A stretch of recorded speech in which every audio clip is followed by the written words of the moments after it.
يا أيها الذين آمنوا كتب عليكم الصيام كما كتب على الذين من قبلكم لعلكم تتقون.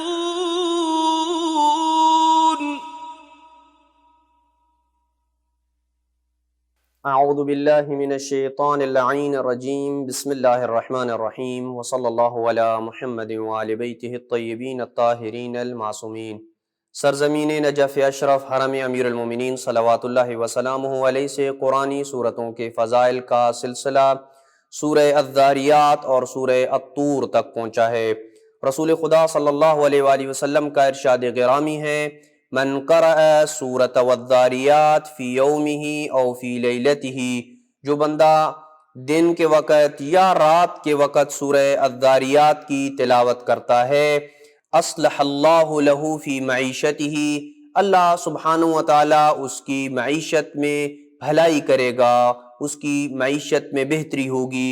وآتاہ برزق واسع، اور اللہ سبحانہ وتعالی اسے وسیع رزق عطا کرے گا۔ وَنَوَّرَهُ فِي قَبْرِهِ بِسِرَاجٍ، اور اللہ سبحانہ وتعالی اس کی قبر میں ایک چراغ روشن کرے گا، يَظْهَرُ إِلَى يَوْمِ الْقِيَامَةِ، جو چراغ قیامت تک چمکتا رہے گا، اس کی روشنی قیامت تک رہے گی۔ اس کا مطلب ہے کہ اس شخص کی قبر میں اندھیرا نہیں ہوگا۔ جو شخص چاہتا ہے کہ اس کی قبر میں تاریکی نہ ہو اور اس کی قبر روشن رہے، وہ دنیا میں سورہ الذاریات کی تلاوت کا پابند رہے۔ رسول خدا صلی اللہ علیہ وآلہ وسلم فرماتے ہیں، من قرأ سورۃ الذاریات، جو بندہ سورہ الذاریات کی تلاوت کرے، اعطی من الاجر 10 حسنات، اللہ سبحانہ وتعالیٰ اس کے نامہ اعمال میں 10 نیکیوں کو لکھے گا۔ کتنی تعداد؟ بعدد کل ریح حبت وجرت فی الدنیا، دنیا میں جتنی ہوائیں چلتی ہیں ان کی تعداد کے برابر اللہ سبحانہ وتعالی اس کے نامہ اعمال میں 10 نیکیوں کو لکھ دے گا۔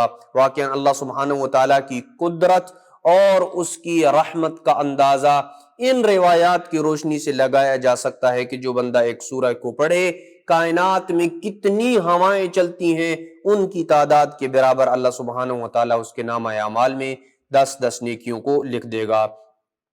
اسی انداز میں سورہ الطور کے فضائل کو ختمی مرتبت صلی اللہ علیہ وآلہ وسلم نے کچھ یوں بیان کیا کہ من قرأ سورۃ الطور، جو بندہ سورہ الطور کی تلاوت کرے، کان حقا علی اللہ ان یؤمنہ من عذابہ، یہ اللہ سبحانہ وتعالی کے اوپر اس بندے کا حق ہو جاتا ہے کہ اللہ سبحانہ وتعالی اسے اپنے عذاب سے محفوظ رکھے، اپنے عذاب سے اسے امان دے۔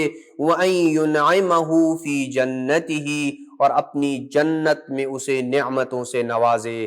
اللہ سبحانہ وتعالیٰ کسی مومن کو، اور جوار علی ابن ابی طالب سے ہم یہ دعا کر رہے ہیں کہ اللہ سبحانہ وتعالیٰ کسی بھی مومن کو اللہ کی جنت سے محروم نہ فرمائے اللہ، لیکن شرط یہ ہے کہ وہ مومن دنیا میں امیر المومنین صلوات اللہ وسلامہ علیہ کی سیرت طیبہ کے اوپر عمل کرتا رہے۔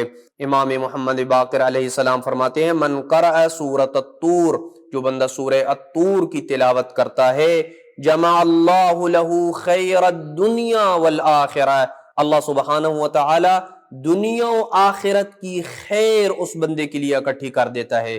دنیا میں جس چیز کو بھی خیر اور بھلائی کہا جاتا ہے، اور آخرت میں جتنی بھی چیز خیر اور بھلائی ہے، اللہ سبحانہ وتعالی اس کے لیے اس چیز کو جمع کر دیتا ہے۔ اب خیر کے وسیع مفہوم کی طرف اگر آپ نگاہ دوڑائیں تو یہ بہت زیادہ بات آگے تک پھیل جائے گی کہ کون کون سی چیز ہے کہ جو خیر کے دائرہ کار میں آتی ہے۔